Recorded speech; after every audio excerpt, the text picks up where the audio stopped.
Hey everyone, welcome to the Being Patient podcast. I'm Deborah Kahn, founder of Being Patient.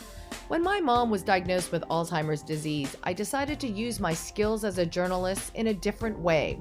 Frustrated by the lack of information on science and the inability to get different expert opinions, I decided to quit my job at the Wall Street Journal to create a better platform for people impacted by dementia.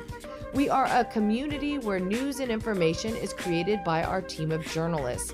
We ask tough questions and we simplify the science so that anyone can understand. We don't only cover disease, but delve into the latest research on what it takes to keep our brains healthy. We invite the experts and ask your questions. Here's today's podcast. I hope you enjoy it.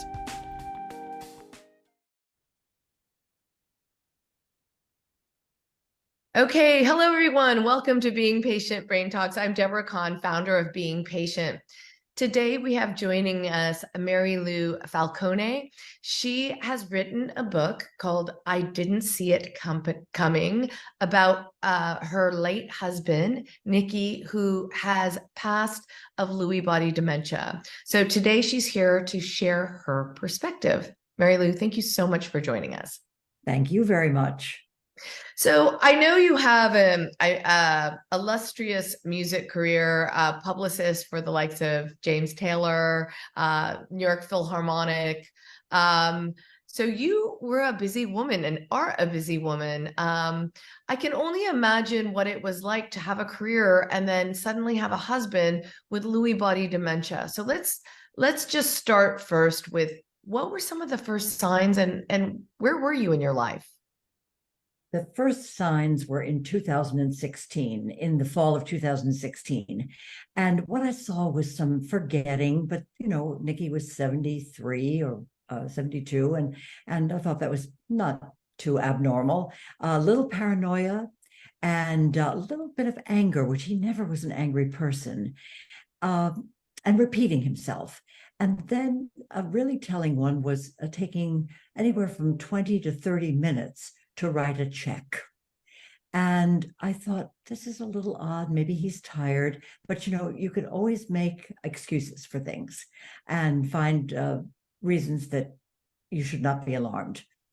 But by the end of that year, it was in December, we were in Vienna, and he was very tired and a little foggy. And one night, he was supposed to meet me and some friends in a restaurant that he knew very well. And lo and behold, half hour, 45 minutes passed, no Nicky. I got really frightened.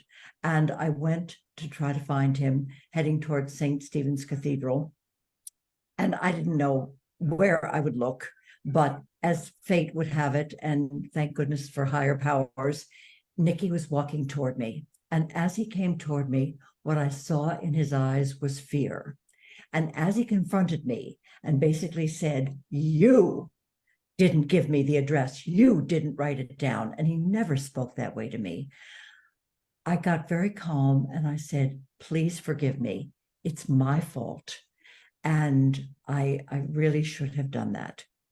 Let's go to dinner." And we proceeded on our Vienna trip, and we were there for the Vienna Philharmonic New Year's concert, which was conducted by Gustavo Dudamel. Both the Vienna Philharmonic and Gustavo were my clients at the time. So it became a joyous occasion, but there was a lot of doubt planted during that trip. I mean, I can imagine that would be a really scary thing. And I'm just, I guess, amazed that you knew, without having a diagnosis or what you were dealing with, you knew how to manage that situation. Like, why did you do that? I mean, that's really advanced. People usually have to learn that, right? And well, instinctively. There's a backstory to this, and that is, I had been a caregiver since I was 10 years old. My dad had a massive stroke when he was 37, and as I said, I was 10. And I became the caregiver for my dad and for my younger brother and sister, while my mother held down 3 jobs to keep our family together. And a child thinks they can make anything happen. And what I learned in that caregiving situation was a little bit about patience, not a lot, because a child thinks they can make it all right. But I began to learn how to make people feel more comfortable who could not do things that they were doing before. So something kicked in, something just kicked in and said to me, ground, go gentle, and take the blame. Take it. Mary Lou, one of the things that surprises me is that it sounds like, I mean, Lewy body, I believe, just from our unscientific way, I believe it's probably the most misdiagnosed dementia, because when we do an interview on Lewy body, we get a lot of people saying, oh, this happened to me. I was misdiagnosed with Alzheimer's first. And, oh, it sounds like that are symptoms of my loved ones when we talk in detail about Lewy body. But from the way that you were describing Nicky's initial symptoms, that sounds a lot like Alzheimer's to me. So tell me a little bit about the diagnosis process and how did you come to Lewy body? It was a little bit complicated. After that session in Vienna, we went on to Paris. Unbeknownst to both of us, he had had a heart attack in Paris. We should have seen the symptoms, but he was fine by morning, so we didn't think anything of it. Coming back stateside a couple of weeks later, it happened that he had his normal physical, which he had every 6 months. And he said to the doctor, by the way, what happened to that test you had me take, the calcium score test? And our doctor looked it up and he went, oh my goodness, Nicky, we've got to get you to a cardiologist now. And they did a stress test and they found out that indeed he had had a heart attack, and they set him up with a cardiologist that everybody agreed upon. And we went, and the cardiologist basically said, well, look, I think that you need to do an angiogram for sure. And from that, we'll determine whether you need some pills and stents or whatever. And I went, oh, that's why he's been so kind of out of it or whatever. Probably not enough blood flow to the head. So that would make sense, didn't it? I mean, it made absolutely sense to me. And so during that period, Nicky and I had been together for 34 years, and we'd known each other for 44 years, but we had not been married. But something in me said, oh boy, something is really dramatically wrong here. And deep in my heart, I knew something was more than just the heart. But I looked at Nicky and I said, you've been asking me to marry you for 34 years, right on clockwork every year. And basically, I think we should do it. And he looked at me and he had a great sense of humor. And he said, well, it's only been 34 years. What's your hurry? And so we did the angiogram on the 13th of February. And on the 14th of February, I'm sorry, we got married on the 13th of February. On the 14th of February, we went into Sinai for the angiogram. And I quipped, well, doesn't everybody go have their heart checked out on Valentine's Day? And on the 15th, he was in surgery, became triple bypass. And that was supposed to be the beginning of a new start. It was the beginning of the end, because he did not come back from the hallucinations. The hallucinations started with the anesthesia, which was quite extensive, and he didn't get stronger, and he kept losing weight. And Nicky was a very thin person, so he couldn't afford to lose weight. I watched this for about a year, hoping that maybe he was just a slow healer. He was now 73, maybe. By 2018, we switched physicians, general physicians. Our new physician said, you're asking me about an MRI, because I asked for a baseline MRI. And he said, let's watch a little bit longer. As he was watching, we were in Stockholm, and we were there for a big event that I was running. And Nicky couldn't get through the line at the airport. He didn't know how to go through the metal detector. When we got to the hotel, he couldn't find his way from the desk to the room. It was sleeping all day so that at night he could be bright and with it and all 100% Nicky. Still, we didn't know what it was. But we worked with it. We came back and I said to the doctor, MRI now, please. This is too much. And he did it, of course. He was wonderful. And the MRI showed age-appropriate deterioration, which to me is a nonsense phrase for we don't know what's happening. We can't tell you. Yep. So from there, our doctor, who was very, very kind, gentle, and smart, said, I'm sending you to the best neurologist I know. Now, he didn't say for what. He just said the best neurologist I know. And he sent us out of system, which is not the way they generally do things. The neurologist did a cognitive test and a watch Nicky walk. And he said, point blank, this is Lewy body dementia with Parkinsonian aspects, right out of the gate. Now that's very unusual. Amazing, yes. Because there's many very good and competent neurologists who wouldn't make that early assumption. Right. So what was it? Like, why? I mean, so many people have such a hard time getting diagnosed with Lewy body. Absolutely. But just to be sure, he then said, I'll do a DAT scan, DAT scan, and I'll do a REM sleep test. Now, with Lewy body, there are 3 telling signs. One is early hallucinations. Another is the fluctuations, like one day you're completely you, or 1 hour you're completely you, and then you don't even know who the person standing next to you is. And the third thing is REM sleep disorder. And that's when, for people who don't know, that's when you're dreaming and you're, for instance, dreaming that you're punching somebody. Yeah. And you actually act it out. Yeah. Right. And so the REM sleep test showed indeed he had REM sleep disorder. The DAT scan showed the alpha synucleins, which are the Lewy bodies, which basically are rogue proteins. They're proteins that go tangled and rogue and reconfigure. And that's why I think people can fluctuate in and out of lucidity. They don't just damage and stay. They have a pattern to them that they take on. That's simplifying it, but that's basically it. And so we were lucky. We were very lucky because most people, it does mimic Alzheimer's. It does mimic Parkinson's, which sometimes it is also, and it mimics psychiatric disorders. So that's why it's so hard to get a handle on it. I want to talk a little bit about the hallucinations because there's people who we've interviewed before, Dawn Hart, who I bring up quite because I think this is just such an incredible symptom. When he ate what was salty tasted sweet and what was sweet tasted salty, it took him, he went to 6 neurologists, no one diagnosed him. Mayo finally said, that's a hallucination, you have Lewy body, right?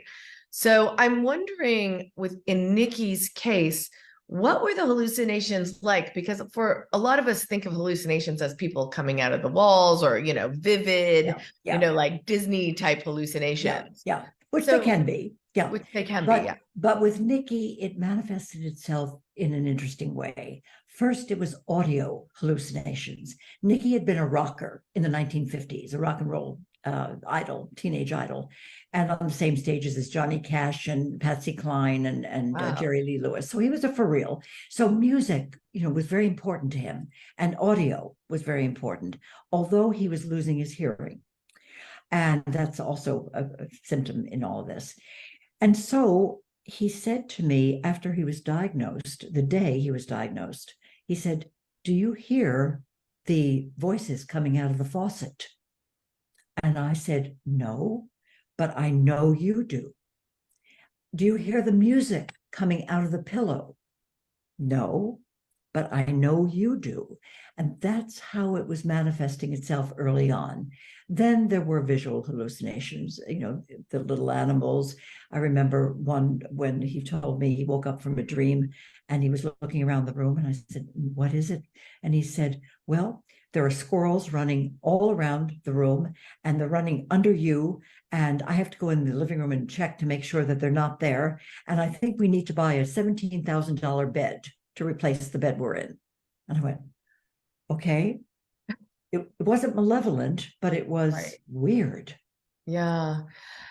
Tell me a little bit about the timeline for, because How long did he live with Lewy Body for?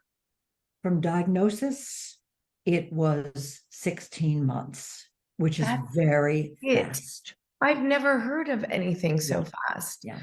Is there any explanation why some people can live with Lewy Body for years and years and years, and others it goes that quickly? I don't think so. The longest case that I've heard of, Norma Loeb, who runs the Lewy Body Dementia Resource Center, her mom had it for 18 years. Nicky's is one of the shortest cases I've ever heard. I think that a couple of things. First year he was pretty strong. He was able to hold his own and it was okay. And then in the second year, in the last 5 months or so, the pandemic hit. And I think that caused an isolation that was necessary. And with that isolation came some cocooning. We were able to cocoon, which was a beautiful thing in many ways. You know, it doesn't all have to be doom and gloom. There can be beautiful moments, and there were. As a matter of fact, when Nicky was diagnosed in March of 2019, he said 3 things to me. The first was, "I've always wanted to meet your father, and now I'll have my opportunity," which was his way of telling me he knew he was dying. The second thing he said, and I live by this every single day, is, "We have had a great run. We cannot be sad." And the third thing, which touched my heart, and I worked very hard to maintain it, and I'm proud that I could, was, "Please, Mary Lou, help me to keep my dignity." And that's very important for caregivers to know. I absolutely 100% agree. And I think about this with my own mom, but how do you do that? How do you do that? Okay, well, you put on, as the Italians say, la bella figura, the beautiful face. But you have to believe it, because the person who's across from you feels what you're feeling. They may not be able to articulate it. They may not be able to understand it. They may not even be able to speak at that point. But I believe that your loved one is in there and feeling. So the kind touch, the touch on the face, the kind word, the loving kiss, you know, whatever it is, really does make a difference. And so I'm not saying it's easy, because it's not. But when the going gets rough, you need to take a deep breath and leave the room and go someplace where you have a pillow waiting, into which you scream. And I think that if you say heck, damn, darn, it doesn't do it. I would scream the F word at the top of my lungs into this pillow, because there's something that gets released. And then I would take a lavender sachet, and I would take one of those yoga breaths and inhale. And when I'd calm myself, I'd go in and greet Nicky with a big smile and a hug, because it's not his fault. Nobody asks for this. Who would? Absolutely. That is such great, great advice. Mary Lou, tell me a little bit about why you felt the need to write I Didn't See It Coming. Like, what do you want to accomplish by publishing this book? Well, I'll preface this by saying I was the person who, for 50 some odd years, would say, whenever I was asked, "And when are you going to write the book?" meaning the tell-all about my clients, etc. And the answer was never. I am never writing a book, period, the end. But about 3 months before Nicky died, he looked at me one day in one of those lucid moments and said, "Mary Lou, you have to write." And I thought to myself, write what? And then he passed. And I knew in the moment that he passed what I had to write about. I had to write our love story from the standpoint of our journey, hope, and resilience. And I had to do it for other caregivers, because when I went to our very brilliant neurologist, who got the diagnosis right out of the gate, for which I am grateful, and I asked my questions, what can I expect? What is this going to look like? He wouldn't answer me. not one word, except to say, you're going to find more out from people who are dealing with this than you will from anybody else. In that, he was correct. I still think he could have been a little bit more forthcoming, but that's. Do you think he wasn't telling you because he just didn't want you to know? He didn't want to make you depressed and like. No. And because a friend of ours had died of Lewy body dementia about 3 years before this diagnosis. And when I talked to his widow, she asked me who our neurologist was, and I told her. And she said, "Oh, you are so lucky. He was ours. And he walked me through every step of it." And I went, "Wait a minute, are we talking about the same person?" And we were. So she had had guidance all along the way. By the time I got to the same person, there was no guidance. Something happened. Something, I mean, I can only speculate, and that would not be fair because I don't know. But something happened to this man between the time she had him and I had him. Yeah. I mean, it really, what you're pointing out, and not to point fingers at anyone, but we hear this over and over again. And a lot of the experience you have with a diagnosis has to do with that type of communication, right? With your doctor. You want you want to become closer with your doctor. You don't want your doctor just to give you this news and then you see them and then abdicate. Yeah. I mean, thank goodness for our general physician, who I will name. It was John Cahill. And John Cahill, Nicky called him the angel, because this is a man who had such compassion. His sister also had been diagnosed. His young sister in her late 40s had been diagnosed with early onset Lewy body dementia. So he knew what he was looking at, and he knew what it did. He was a blessing, no question about it. And we were lucky. We were just very lucky with him. So I do count my blessings. But going back to why I wrote this book, it was to give caregivers a guideline. And why did I write it the way I wrote it? Because I had front-loaded the whole thing with Lewy body. That was my reason for writing this book. And a very brilliant editor said to me, "You have to tell your story, your and Nicky's story, because unless we care about you, you are never going to get us to care about Lewy body dementia." And she was right. And so I rewrote, but finally I got it where I wanted it, which was to write it as a narrative, as a story of our life, my life first, and then when Nicky joined my life, and what our journey was. Well, I think I'm a love story, I should say it is, right? I mean, yes. Did you write it like a love story? I do because what you remember are stories. Yeah. And what you remember are, yes, the sad parts, but you remember the happy parts too. And I really did want to point out that there's a lot of joy in the agony. There's both.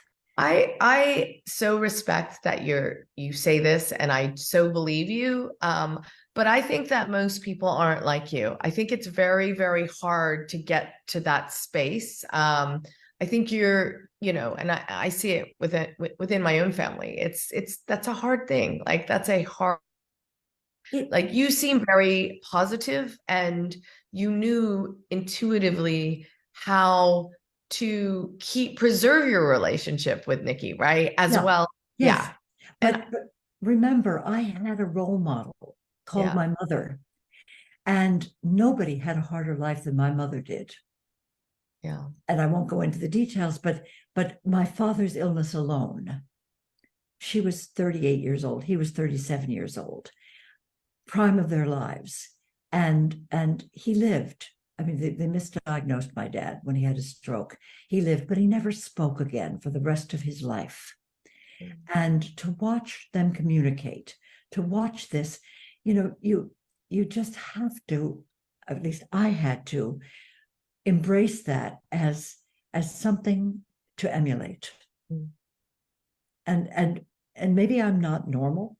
I would say that it's something I work at to be positive. I do deflect negativity. I have my whole life, and I prefer to dwell on the positive. And I've made that a mantra. And that's the best way to live. That makes a long, happy life. Can I ask you a little bit of a difficult question? And I'm asking you this because it comes up a lot from our community of readers. How does someone die of Lewy body dementia? That's a very good question. What happens is, and in Nicky's case, remember there was also Parkinson's present, so the walking became difficult, and finally a wheelchair had to be employed, which I call the chair with wheels because I refuse to call it a wheelchair in his presence.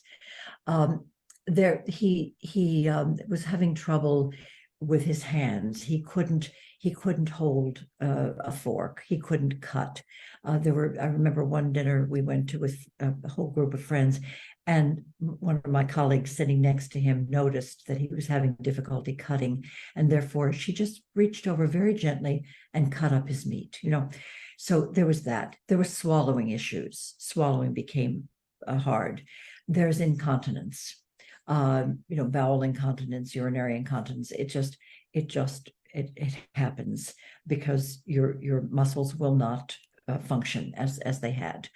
In those instances, I would just say he gets so embarrassed and so upset, and I would say, that's what washing machines are for.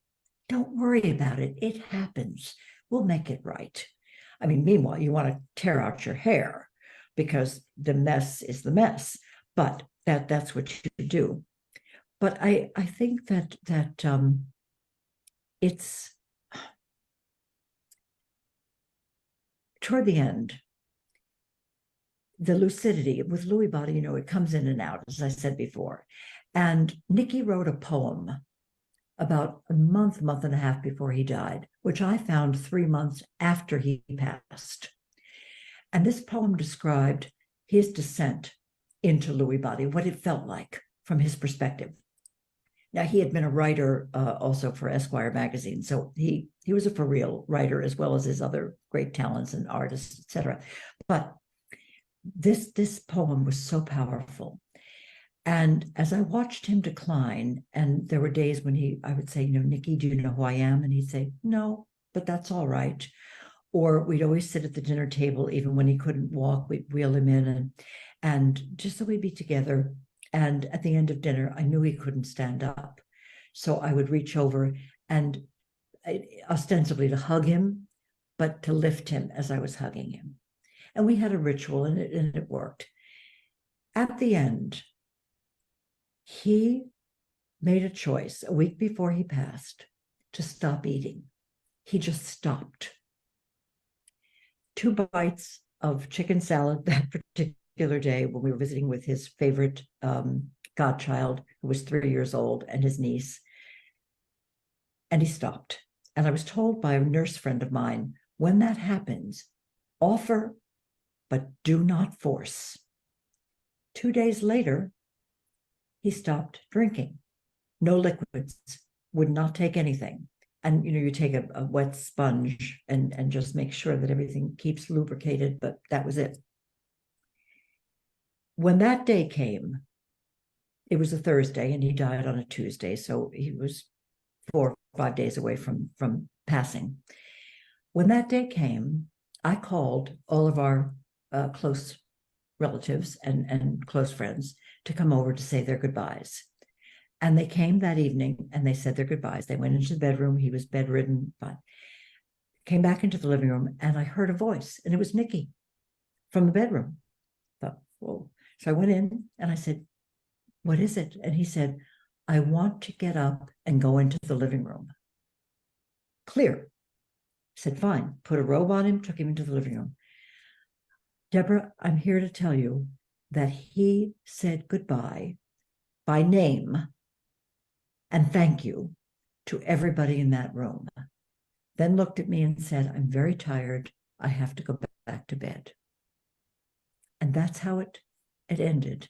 When he finally took his last breath, I was holding his hand. My phone pinged. I looked away for 1 second. And in that second, he was gone.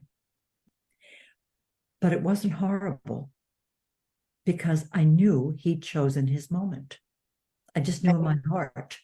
Yeah, that actually is beautiful, the way you describe it. And It was, and of course you're sad, but yeah, with Alzheimer's, with Lewy body, with any of these dementias, you're dying a little bit every day, and so is your loved one yeah, that's watching this. yeah, And so when the end finally comes, there is a rejoicing that the agony is over.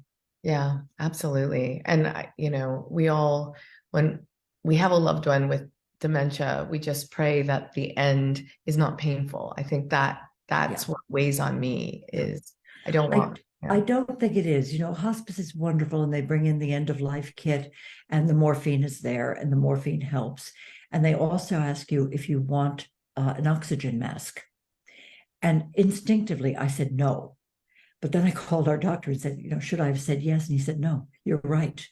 Your instinct was right, because I felt that anything on the face, mm, anything that was intrusive, would actually be negative, not positive. yeah. And That's that's so why I said no. Okay, we're pretty much out of time, but I do, Mary Lou, want you to end on a happy note. And after writing this book, how do you want people to remember Nicky? Oh, I want people to remember Nicky as he was described in the hundreds of condolence letters that were sent to me, which is he made us feel like the most special person in the room, with his love, with his kindness, and with his generosity. And that's the Nicky that everyone remembers and misses. What a beautiful story. Everyone, buy the book. I didn't see it coming. Is it on Amazon? Can people get it on It Amazon? can, yes, Okay. absolutely. Okay. We can post a link to the book. If you're interested in reading it, please do order it. I so thank you for sharing this story. I think, these types of interviews and books are so helpful to people. And thank you for writing it. It's really important. Thank you. Thank you very much for the opportunity to share. And may I one last word, and that is Yeah. to all caregivers out there, please know, even in your loneliest moments, you are not alone. And that's why I wrote this book, to make that message clear. Thank you, Mary Lou. That's so important. If you've missed any of this interview, we'll repost it on beingpatient.com. As we do with all our interviews, if you want to know what's coming up, don't forget to subscribe to our newsletter, which you can do on the website. Thanks, everyone, for watching, and we'll see you next time. Well, I hope you enjoyed today's podcast. For more information on upcoming interviews, don't forget to sign up for our newsletter at beingpatient.com. That's beingpatient.com. And send us any feedback you may have, whether it's someone you want us to interview or any comment about our podcast series. You can do so by emailing info@beingpatient.com. Thanks for listening, everyone. I'm Deborah Kahn.